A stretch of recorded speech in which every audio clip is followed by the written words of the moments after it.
I was 42 years old when I finally accepted that my life had become quiet, too quiet, not peaceful, just empty in a way that didn't hurt loudly, but hurt constantly.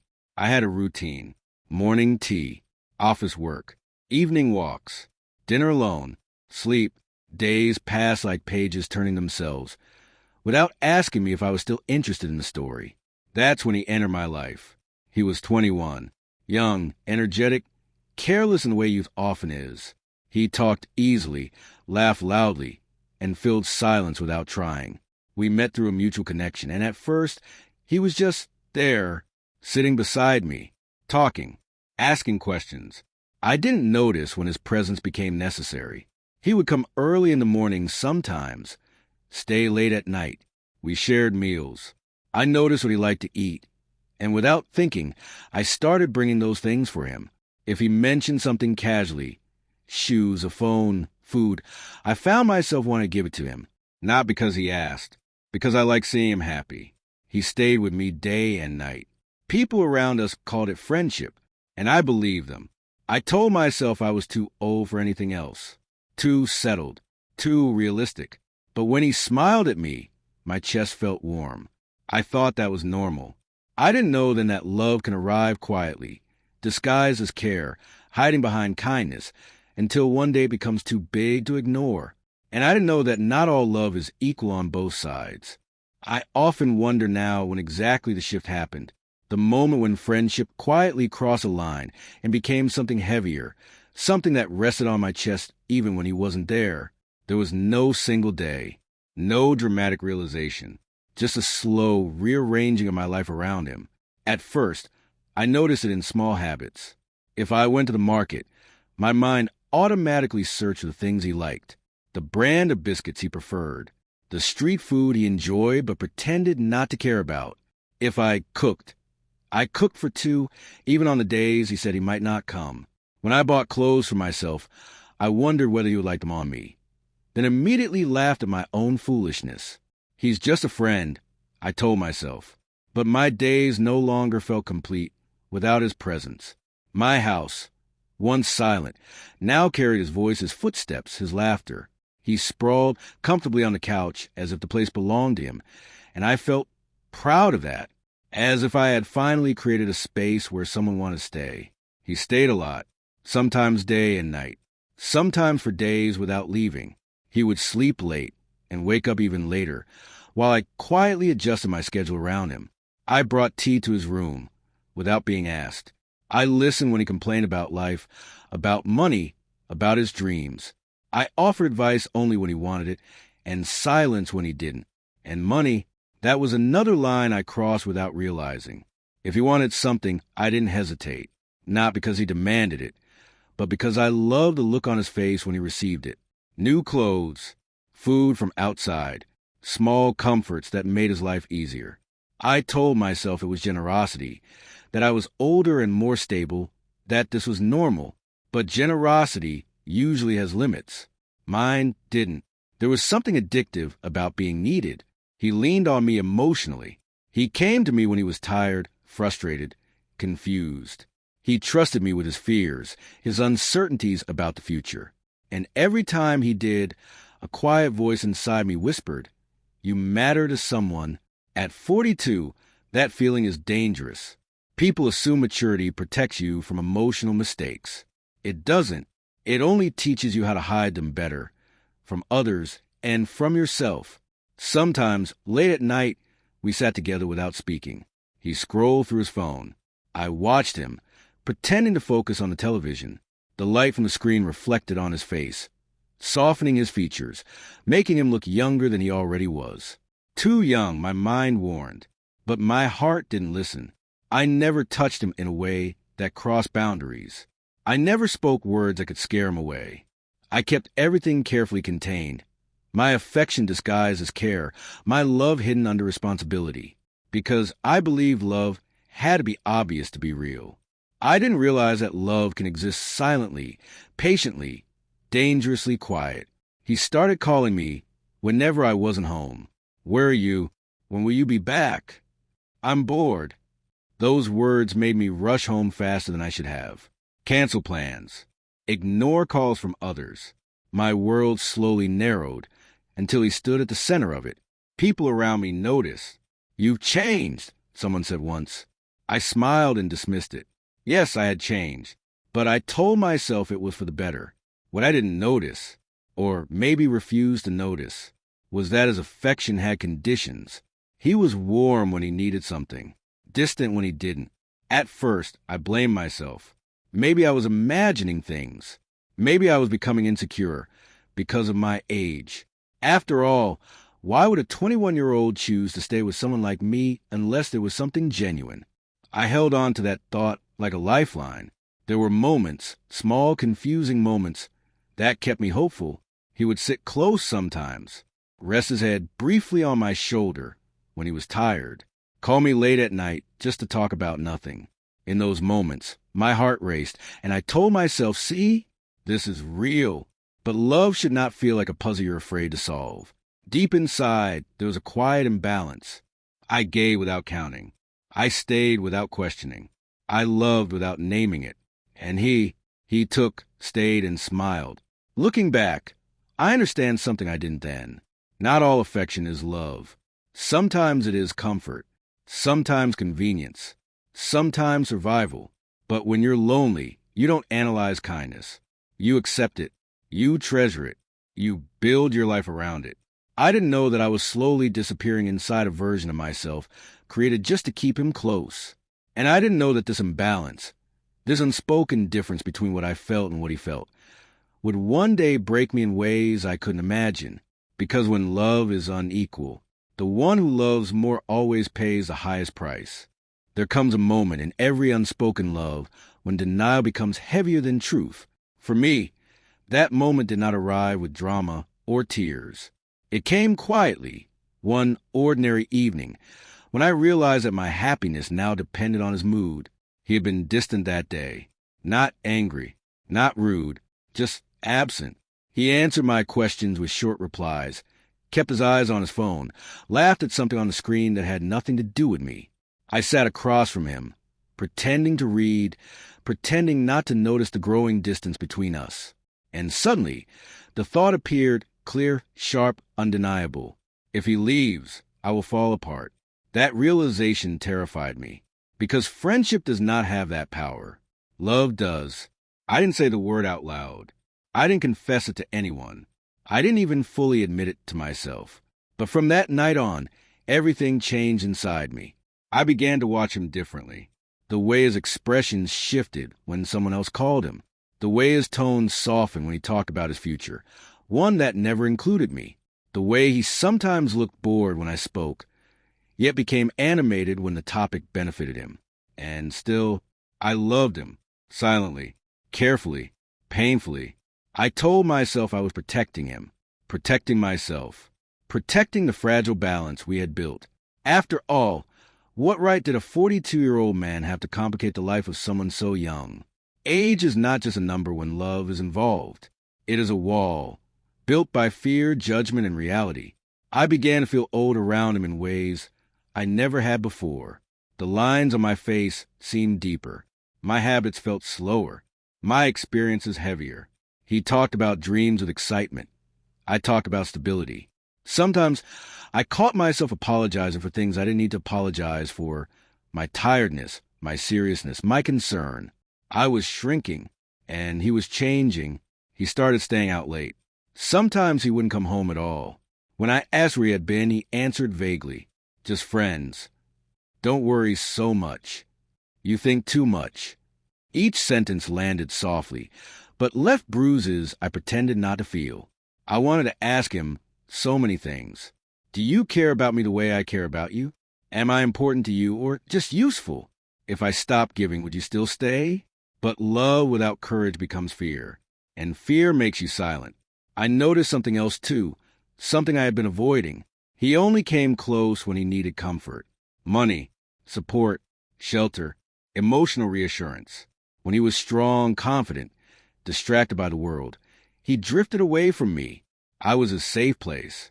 But a safe place is not always a love place. That truth hurt more than rejection would have. At night, when he slept peacefully in the next room, I lay awake, questioning every decision that had led me here. I replayed moments in my mind, searching for signs, trying to understand whether this was love or self-deception. Loneliness makes you romanticize survival.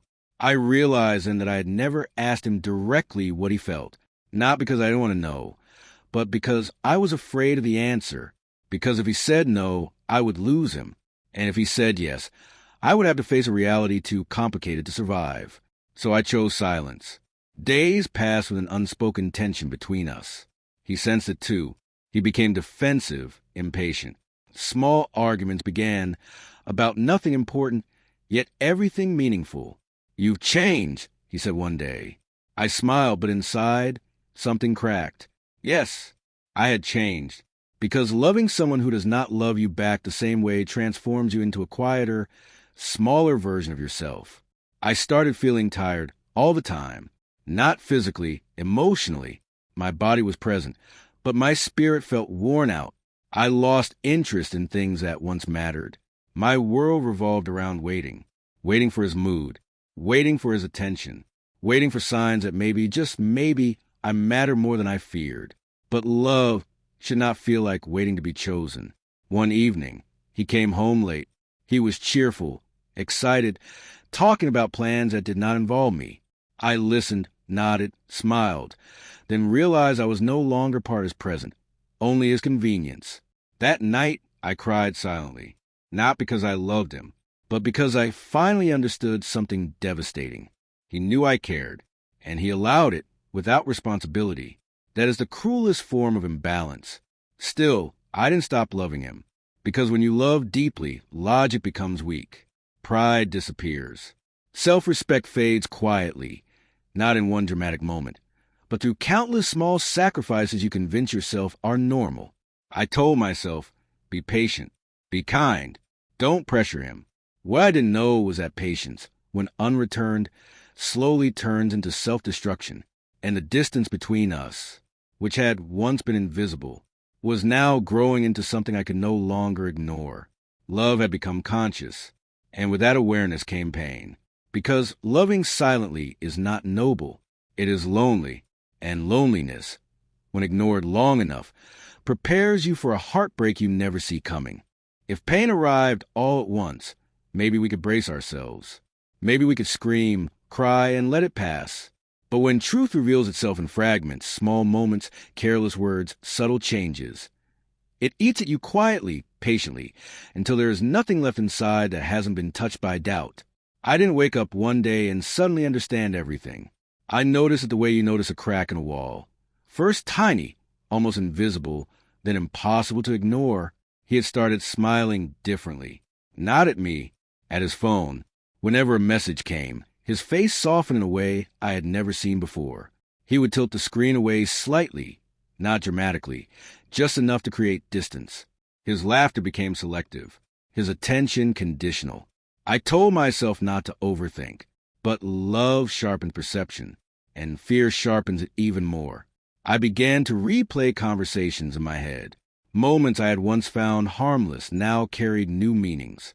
Compliments that were vague, promises that were never clear, affection that appeared only when his needs surfaced. I remembered how often he said, "You understand me better than anyone," yet never asked if I was okay. How he stayed with me when he needed stability, but disappeared when life offered him excitement elsewhere. It wasn't that he was cruel. That realization hurt the most. Cruelty would have been easier to accept. Instead, he was careless, with my feelings, with my time, with my heart. And carelessness from someone you love feels like disrespect wrapped in innocence. One evening, I overheard a conversation he didn't know I could hear. He was speaking casually, almost jokingly, about staying with an older friend who helped him financially. No name, no emotion, just utility. My chest tightened. Older friend, not companion. They come with arguments, raised voices, slammed doors, or final words that echo long after they are spoken. But the ending of us, if I could even call it us, came quietly. So quietly that at first, I didn't recognize it as an ending at all. It was an ordinary morning. No storm, no warning, no goodbye. I woke up earlier than usual. The house felt different, too still, too empty. At first, I thought he had gone out early. He did that sometimes. I made tea and waited, listening for the familiar sound of his footsteps, the door opening, his voice calling my name casually. Nothing. An hour passed. Then, too, a strange heaviness settled in my chest. I walked toward his room. The door was open. The bed was neatly made, not the careless way he usually left it, but intentionally. His bag was gone. Some clothes missing. The small things he always kept around him, gone. My heart began to race. I stood there, frozen, staring at the empty space where his presence had lived for so long. My mind tried to create excuses. Maybe he stepped out. Maybe he'll be back. Maybe I'm overreacting. I picked up my phone and called him. No answer. I sent message. Simple. Calm. Are you okay? The message showed as delivered, but there was no reply. That silence was louder than any argument could have been. Hours passed. I didn't eat. I didn't sit. I walked from room to room like a stranger in my own house, touching objects he had used, places where he had laughed, corners that still held traces of him. I called again. Nothing. By evening, reality began to press against me. Slow, cruel, undeniable. He had left. Not after conversation. Not after an explanation. Not even after a lie. He had simply removed himself from my life, as if I were something temporary, as if years of care could be erased overnight. I sat on the couch where we had spent so many evenings together. The weight of absence pressed down on me so hard that breathing became difficult. My hands shook. My chest felt tight, like something inside me was collapsing. I kept thinking, did I matter so little that I didn't even deserve a goodbye? That question haunted me. Days passed like a blur. No calls, no messages, no answers. I heard from someone else, casually, without cruelty, that he was staying somewhere new, that he was fine, that he was busy. Busy. That word nearly destroyed me, because while my world had stopped, his had simply moved on. I tried to function. I went to work. I smiled when spoken to. I pretended nothing was wrong. But inside, everything was unraveling. I couldn't sleep. When I did, I dreamed of him, standing just out of reach, turning away every time I tried to speak. I woke up drenched in sweat, my heart racing, my body exhausted. Food lost its taste. Time lost its meaning. I replayed everything again and again, searching for the moment where I went wrong, where I gave too much, where I failed to protect myself. But love doesn't come with instructions, and abandonment doesn't ask permission. One evening, unable to bear the silence anymore, I sent one final message. I just want to understand. No anger, no accusation, just truth. He read it. I know he did, and he still didn't reply. That was the moment something inside me broke completely, not because he left, but because he chose not to acknowledge my pain. I fell sick soon after. At first, it was exhaustion, then fever, then a heaviness in my body that refused to lift. Doctors called it stress, anxiety, depression, words. What they couldn't name was heartbreak that had nowhere to go. I stayed in bed for days, barely moving. The house felt too big now, echoing with memories I couldn't escape. Every object reminded me of him. Every silence felt personal. I realized then how deeply I had built my life around him. When he left, he didn't just take himself. He took my routine, my purpose, my sense of being needed. And that loss hollowed me out. People say time heals. But abandonment leaves questions time cannot answer. Why wasn't I enough? Why was my love disposable? Why did he stay so long if he never planned to stay at all? Those questions haunted my illness. They sat beside me at night. They whispered in my ear when sleep refused to come. And the most painful realization of all, he knew exactly how much I cared. And he left anyway. Not all wounds bleed. Some simply weaken you slowly, until even standing feels like too much effort. That was what abandonment did to me. It didn't scream. It didn't explode. It quietly erased me. Sometimes it starts in the heart and slowly spreads everywhere else, like a quiet poison. By the time you feel in your bones, it has already taken over your thoughts, your sleep, your will to live. After he left, My body continued moving for a while, out of habit. I went to work. I answered calls. I nodded at conversations. But inside, I was no longer present. I felt hollow, not empty, hollow, as if something essential had been carved out of me and left a space my body didn't know how to fill. The first thing I lost was sleep.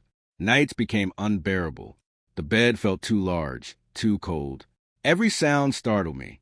Every silence mocked me. I lay awake staring at the ceiling, replaying memories I no longer wanted but couldn't escape. His voice, his laughter, the way he used to sit without asking, as if he belonged. My mind kept asking the same question in different forms. How could someone be such a big part of my life, and then vanish so completely? I started waking up exhausted, my body heavy, my head aching. Food made me nauseous. Even tea, my one comfort, lost its warmth. Then the fever came, low at first, then persistent. My joints ached. My chest felt tight. Doctors ran tests, asked questions, wrote prescriptions. Stress, they said again. Emotional shock. Give it time. Time felt like an enemy, because every day without him felt longer than the last. I stayed home more, avoided people. Conversations required energy I no longer had. Friends tried to reach out, but I didn't know how to explain a pain that wasn't visible. How do you tell someone that you are grieving a person who is still alive, but chose not to be part of your life anymore? Loneliness during illness is different. When you're healthy, loneliness is a feeling. When you're sick, loneliness becomes a presence. It sits beside you, breathes with you, watches you struggle. There were moments, dark, quiet moments, when I questioned my own worth entirely. I wondered whether I had mistaken kindness for connection, whether my age had made me foolish, whether loving him had been a mistake from the beginning. Self-blame is seductive when you're broken. It gives pain a direction. I blamed myself for being too generous, too trusting, too hopeful. I blamed myself for not asking the hard questions earlier, for not protecting my heart, for believing that affection meant commitment. But even in my weakest moments, one truth refused to disappear. I had loved honestly, and there is dignity in that, even when it destroys you. Days blurred into nights. Medication dulled the edges, but didn't touch the core of the pain. I lost weight. My reflection startled me. Tired eyes, sunken cheeks, a face older than 42. I barely recognized myself. Sometimes, I imagine him knocking on the door, apologizing, explaining. Even lying would have been enough.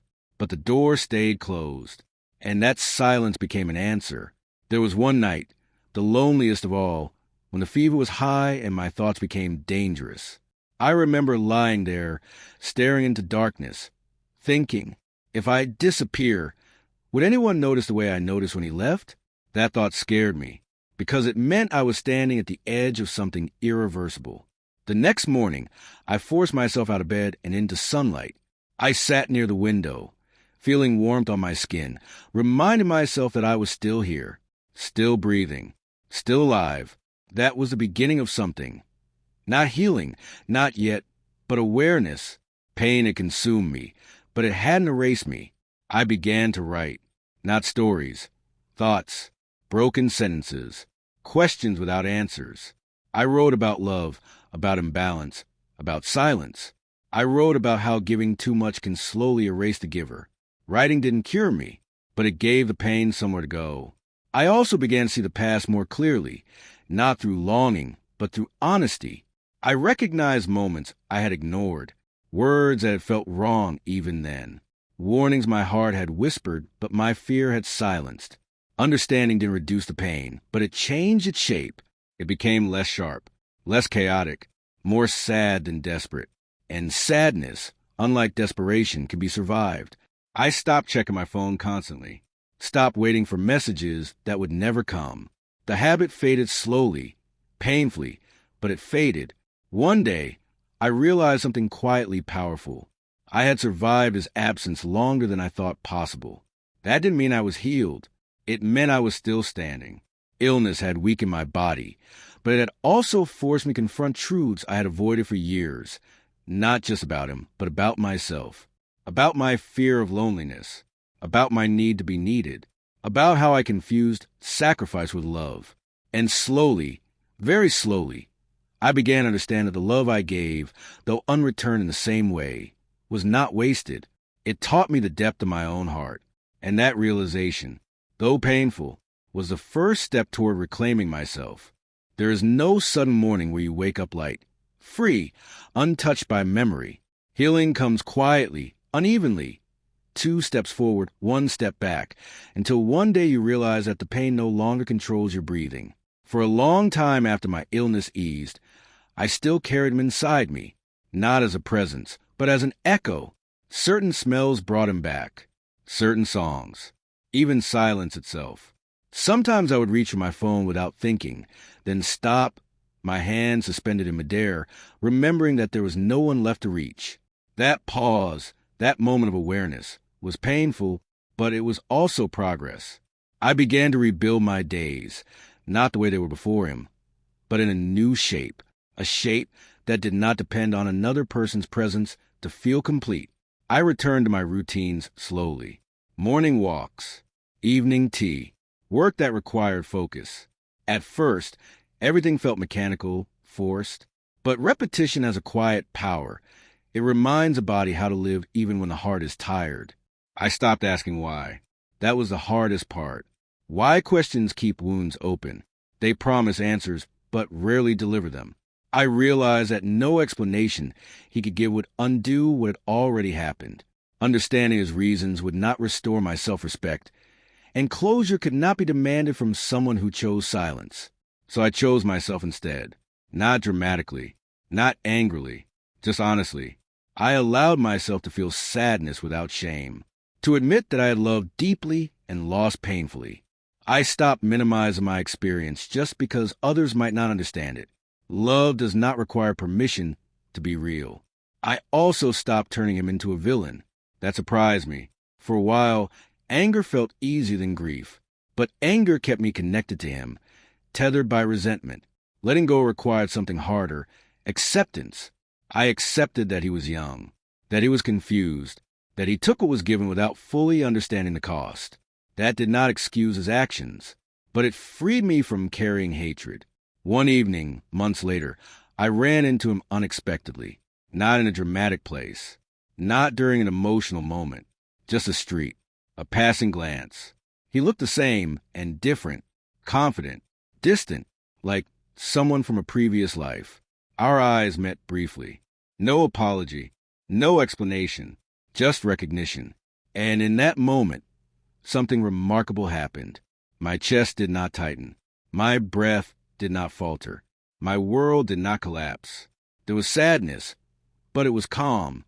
That's when I knew I had crossed an invisible line. I no longer needed him to validate my pain or justify my love. I had already done that work myself.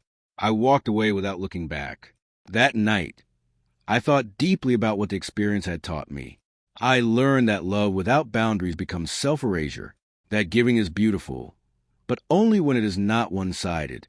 That age does not make you immune to heartbreak, but it does give you the wisdom to grow from it. Most importantly, I learned that my worth was never defined by how long someone stayed.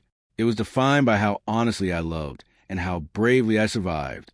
I began to treat myself with the same care I once gave him. I rested when tired. I said no without guilt. I stopped proving my value through sacrifice.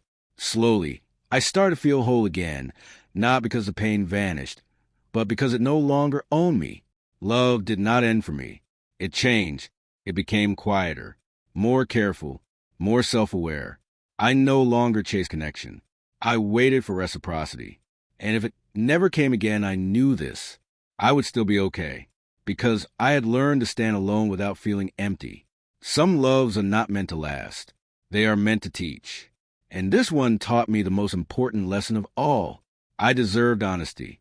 I deserved balance. I deserved love that did not cost me my health, my dignity, or my sense of self. I was 42 when I learned that. Late, perhaps, but not too late. Love does not always announce itself with desire or confession. Sometimes it arrives quietly, dressed as concern, disguised as responsibility, hidden inside routine. And when it comes that way, You don't recognize it until it has already settled deep inside you. That is how it happened to me. I did not wake up one morning and say, I love him. I simply woke up one morning and realized that my peace depended on his presence. He had slept late that night. I moved around the house quietly, careful not to disturb him, adjusted my steps as if my own home had become someone else's space. When I made tea, I made it the way he liked it, without thinking. When I sat down, my eyes drifted toward his door automatically. That was the moment something inside me shifted. Not joy, not excitement, fear, because friendship does not change the way you breathe. From that day onward, my awareness sharpened. I began to notice things I had once ignored. The way my mood lifted when he laughed. The way my chest tightened when he was silent. The way I always waited for him. I was 42 years old, yet I felt inexperienced, almost foolish. I had lived a life of responsibility, of control, of emotional restraint. I had survived disappointments, losses, and loneliness. I believed I understood myself. But loving him exposed parts of me I had never met before.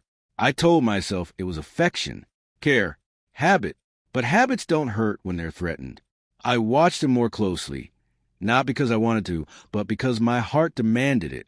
I noticed how his attention shifted when his phone buzzed, how he smiled at messages I would never read, how his world extended beyond the walls of my home, while mine had slowly narrowed to him. Still, I said nothing. Silence became my shield. What right did I have to complicate his life? He was young, 21. His future stretched wide and open, while mine felt settled, predictable. I was stability. He was possibility. And yet, he stayed. He slept under my roof, ate my food, leaned on me when he was tired or confused. He trusted me with his fears, his frustrations, his small failures. When he felt lost, he came to me. That closeness fed my hope. And hope is dangerous when it has no permission to exist. At night, when the house was quiet, I lay awake listening to his breathing from the next room. I wondered what he thought of me, whether I was just a safe place or something more. I imagined conversations we would never have, confessions I would never make. I practiced silence like a discipline. Every time my heart leaned forward, my mind pulled it back. Every time affection threatened to turn into words, fear shut my mouth. I told myself that restraint was maturity, but restraint, when fueled by fear, slowly becomes self-betrayal. I began to feel old around him, not in years, but in relevance. His energy, his curiosity, his carelessness highlighted my seriousness. I became more cautious, more apologetic, more aware of my limitations. Sometimes he joked about my age, not cruelly, carelessly. He didn't see how those words landed inside me, how they widened the distance I already feared. I laughed with him. Silence again.